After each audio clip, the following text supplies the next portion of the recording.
ਤੇ ਦਿੱਲੀ ਤੋਂ video conferencing ਜ਼ਰੀਏ ਪੰਜਾਬ ਦੇ ਵਿਧਾਇਕਾਂ ਤੇ ਮੰਤਰੀਆਂ ਨੂੰ ਸੰਬੋਧਨ ਅਰਵਿੰਦ ਕੇਜਰੀਵਾਲ ਨੇ ਕੀਤਾ। ਭਗਵੰਤ ਮਾਨ ਦੇ ਕੰਮਾਂ ਦੀ ਤਾਰੀਫ ਕੀਤੀ ਗਈ। ਅਰਵਿੰਦ ਕੇਜਰੀਵਾਲ ਨੇ ਕਿਹਾ 3 ਦਿਨਾਂ 'ਚ ਭਗਵੰਤ ਮਾਨ ਵੱਲੋਂ ਕੀਤੇ ਕੰਮ पूरे देश च चर्चा का विषय बने हुए हैं। नाल ही उन्होंने भी कहा कि मंत्रियों ते विधायकों को पंजाब के लिए काम करना होएगा। 92 विधायकों की एक टीम एक तरह नाल काम करेगी। भगवंत मान इस नूं लीड करनगे।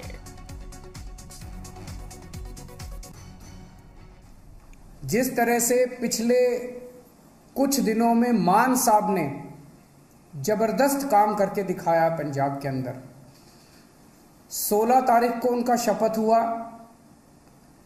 19 तारीख, आज 20 तारीख है, 3 दिन, केवल 3 दिन हुए हैं और 3 दिन में मान साहब तो सी कमाल कर देता। सारे पंजाब क्या पूरे देश में मान साहब की चर्चा हो रही है कि क्या गजब का काम मान साहब ने करके दिखाया है। We are really proud of you Mann साहब।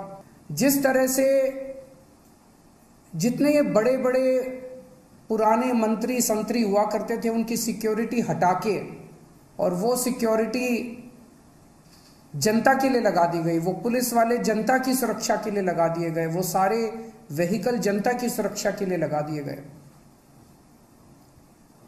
जो अक्टूबर के अंदर फसलें बर्बाद हुई थी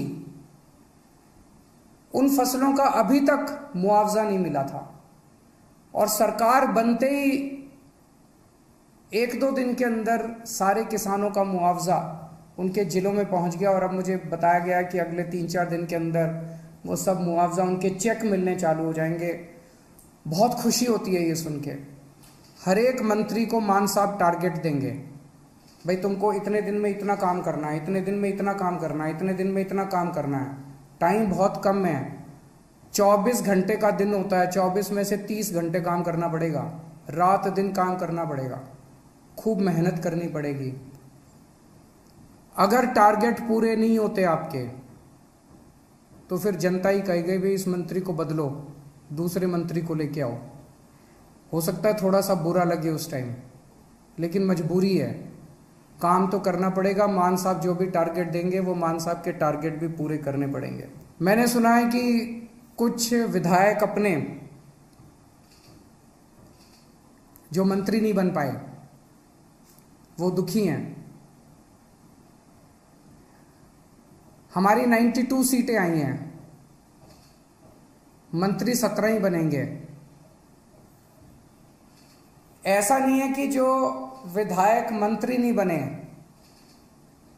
वो किसी से कम है। अगर हमारी एक एक आदमी की इच्छाएं आगे आ गई, मोह आगे आ गया, लालच आगे आ गया, मेरे को ये क्यों नहीं मिला जी, मेरे को वो चेयरमैन ही क्यों नहीं मिली जी, मेरे को ये विभाग क्यों नहीं मिला जी, मेरे को मंत्री क्यों नहीं मिला जी।